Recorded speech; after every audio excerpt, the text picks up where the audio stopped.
5 minute Johnny, and here is your host, Mr. Sean Entin. Good morning, Sean. Hello, everybody. It's November the 1st, day after Halloween, and this morning's talk is really interesting. This is a guy who, similar to my story, was getting ready to run the marathon, the New York Marathon, was training, and basically had a hemorrhagic stroke. Father of two, kids are 9 and 7, wonderful husband, very successful tax attorney in New York is Brad Berman. So, Brad, welcome to our show, and thank you so much for coming on and sharing your story with us. Thanks for having me.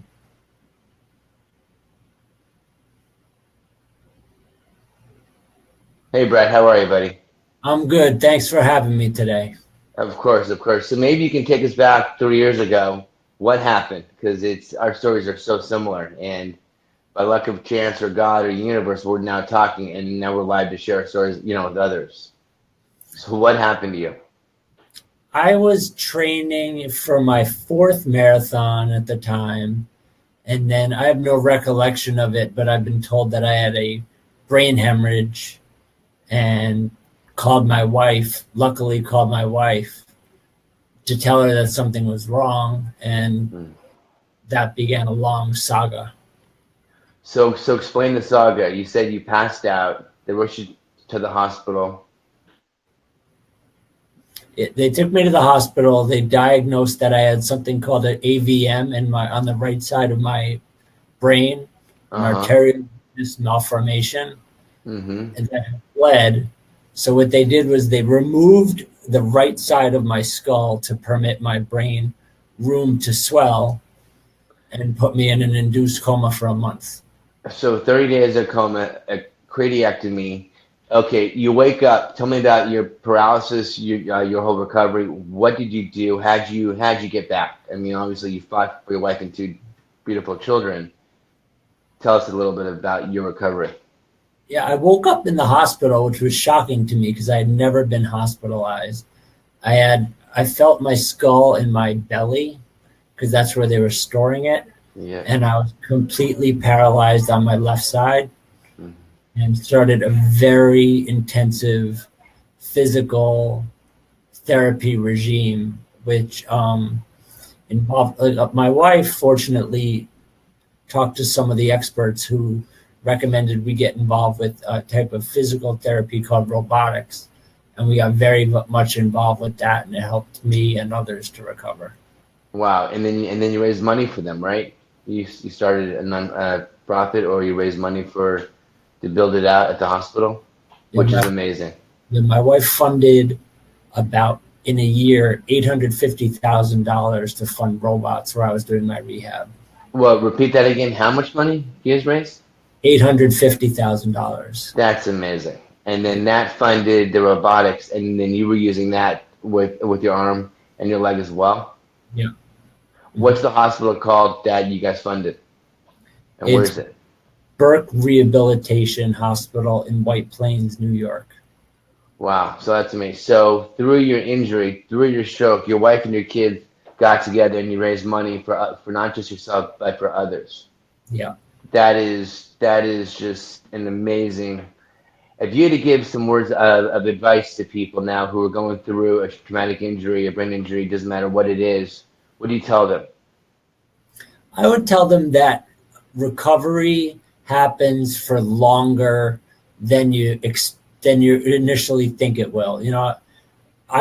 Some of the experts thought that that the first 6 months were really key.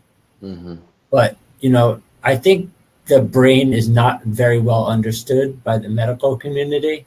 Right. I think recovery, I still feel changes happening physically and cognitively now. And I think the unfortunate thing is that a lot of people, whether it's because of the insurance coverage stops or they get tired, I think that the rehab process stops much too early for most people. Right. Tell me about you now. You're back to work. You're back to being a full-time dad. I just heard, we'll talk about this, but today is Game 7 of the Dodgers. You were out here for the first game, Astros and Dodgers, a couple of weeks ago. That must have been amazing, knowing that you with your dad and your 2 sons at the World Series Game 1. And by all means, Brad, you were not supposed to be here. You and I were supposed to have been dead, but we lived to tell our stories. And so I commend you on your attitude and just making the comeback, because that's what it's all about. I think 80% of my battle is just having the mindset to believe I can, I shall, I will is what I say. But you're the epitome. You're definitely my hero on that level. Thank you. And I think you have to really look at, as hard as, my physical issues are, I think a lot of people focus on the negatives. And I met so many people in rehab. I mean, for me, obviously my speech is intact. My vision is completely intact. And I try to see every day, okay, sure, I walk with a cane, but like I can think clearly, I can drive a car, I can take care of my kids. Are you back to running yet, or back to walking without a cane, or are you with the cane full time? I use a cane. I'm trying to use it a little less, but okay. Yeah. Okay, here's the big question. Tonight's game, who's going to win? I'm praying that the Dodgers are going to win tonight. The last time they won the World Series, I was 12, so they're due. Yeah. So a New Yorker whose father was a Brooklyn Dodger grew up loving the Dodgers, and now you spread that to your kids, of course. So, but listen, I think we're going to wrap up here soon. But thank you so much for coming on the show, and you're instrumental to not only myself, but what you've done with your family to build this robotics in White Plains, New York. Is just amazing. Here's a guy who basically almost died and was paralyzed from a stroke, and him and his family have raised money to give back so other people can then recover as well.